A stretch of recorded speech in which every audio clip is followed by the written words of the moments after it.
Have you ever opened your books, stared at the pages for 10 minutes, and realized you haven't learned a single thing? Your phone is buzzing, your mind is wandering, and studying feels like the last thing you want to do right now. Well, today I'm going to show you exactly how to flip that switch in your brain and make yourself study even when every part of you wants to do literally anything else. By the end of this video, you'll have a system that actually works, and the best part is that it's so simple that anyone can do it. So let's get started right now. Here's a question for you. Why do some students ace every test, while others struggle to pass? Are the top students just naturally smarter? Do they have some special gene that makes studying easy? The answer is going to surprise you. They're not smarter than you. They don't have better memory than you. The only difference is, they've figured out how to make themselves study consistently, and that's exactly what you're about to learn today. Most students struggle because they face the same three problems. First, they don't have a clear plan of what to study. Second, they can't get themselves to start, even when they know they should. And third, they can't stay focused long enough to actually learn something. Does any of this sound familiar? Don't worry, because I'm about to give you the exact solution to all three problems. Let me make you a promise right now. No matter how unmotivated you feel, no matter how many times you've tried and failed before, I'm going to give you a method that works every single time. You won't need to feel motivated. You won't need perfect conditions. You just need to follow for simple steps, and you'll be able to study whenever you need to. Sounds good? Then pay close attention to what comes next. The first thing you need to understand is something called reverse motivation, and this is going to change everything for you. Most people believe that motivation comes first, and then you take action. They sit around waiting to feel motivated before they start studying. But here's the truth that successful people know. It works backwards. You take action first, and motivation comes after. Let me break this down for you. Your friend who's great at playing guitar didn't become great because she felt motivated every day. She picked up the guitar and practiced even on days when she didn't feel like it. And here's what happened. After practicing, her brain released a chemical called dopamine, which made her feel good. That good feeling made her brain associate guitar practice with happiness, so she wanted to practice even more the next day. She trained her brain to love the activity by doing it first, not by waiting for motivation to magically appear. The same thing works with studying. When you finish a study session, your brain releases dopamine, which makes you feel accomplished and happy. That feeling creates motivation for your next study session. So the secret is simple. Stop waiting for motivation and start taking action. The motivation will follow automatically. Now let me give you the 4 steps that make this work perfectly. Step 1 is to get absolutely clear on your plan. The biggest reason students don't start studying is confusion. They don't know what to study, when to study, or how long to study. Your brain hates confusion, so it avoids studying altogether. Here's how you fix this. Create a specific plan that answers all 3 questions. Instead of saying I'll study later, say something like this. Right after lunch, I'm going to solve 40 math problems from chapter 3, and I'll do this from 3 p.m. to 5 p.m. today. Notice how specific that is. You know exactly what you're studying, when you're studying, and how long you're studying. There's zero confusion. Your brain can't make excuses anymore. There's also a powerful trick hidden in this plan. Did you catch it?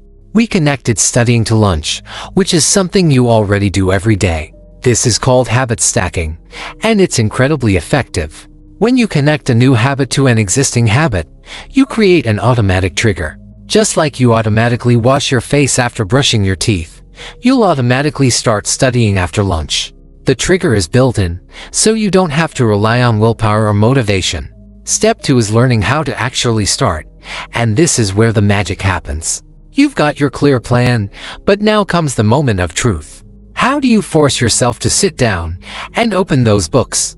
Here's the trick that makes it effortless. The 5-minute rule. You're not going to study for 2 hours. You're not even going to study for 30 minutes. You're just going to study for 5 minutes.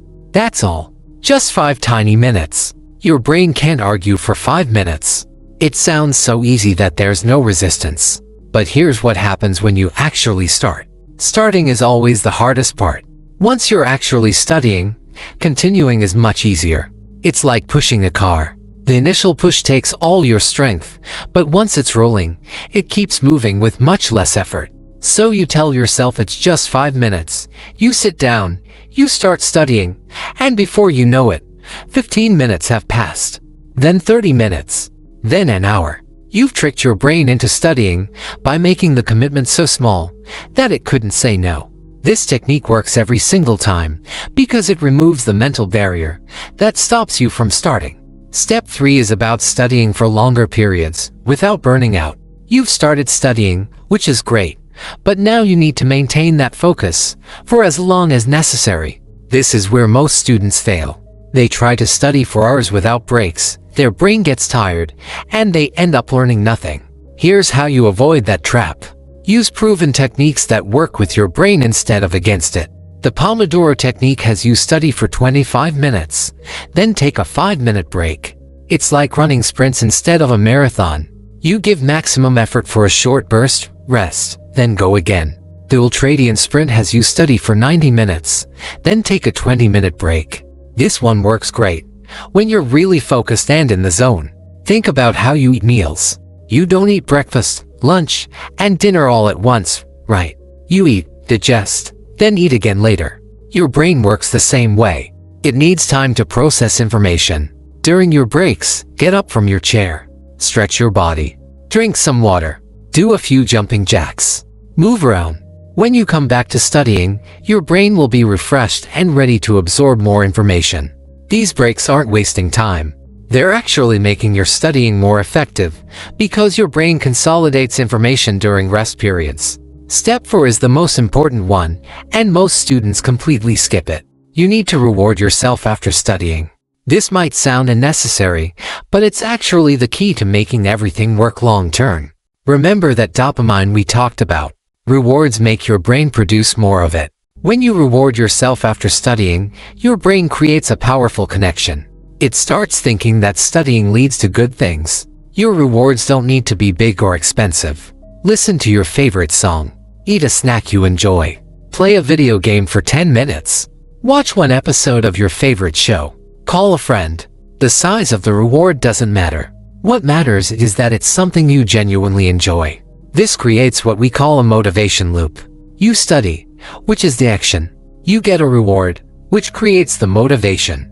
Then you want to study again tomorrow, because your brain remembers the good feeling. It's exactly like training a dog.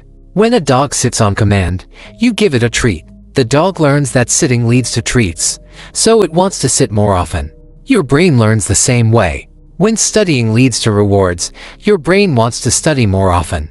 Let me recap everything so it's crystal clear. Step 1.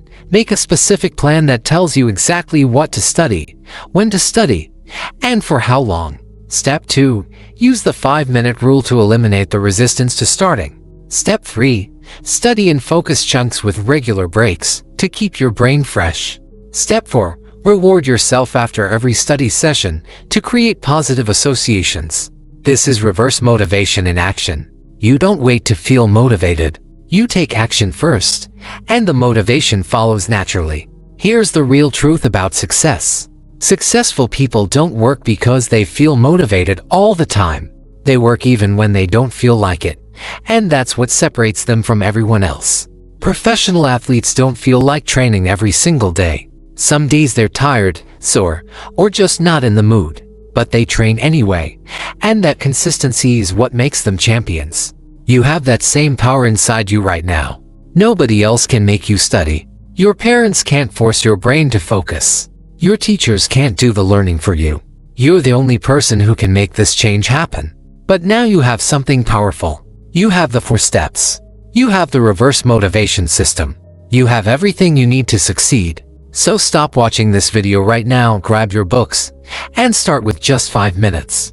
That's all you need to do. 5 minutes. You can do this. I know you can. If this video helped you understand how to study even when you don't feel like it, share it with one friend who needs to see this. Help them become better students too. Like this video if you found it useful, and subscribe to the channel for more study tips that actually work. Now go out there and show everyone what you're capable of. Your future self is going to thank you for starting today. See you in the next video, and happy studying.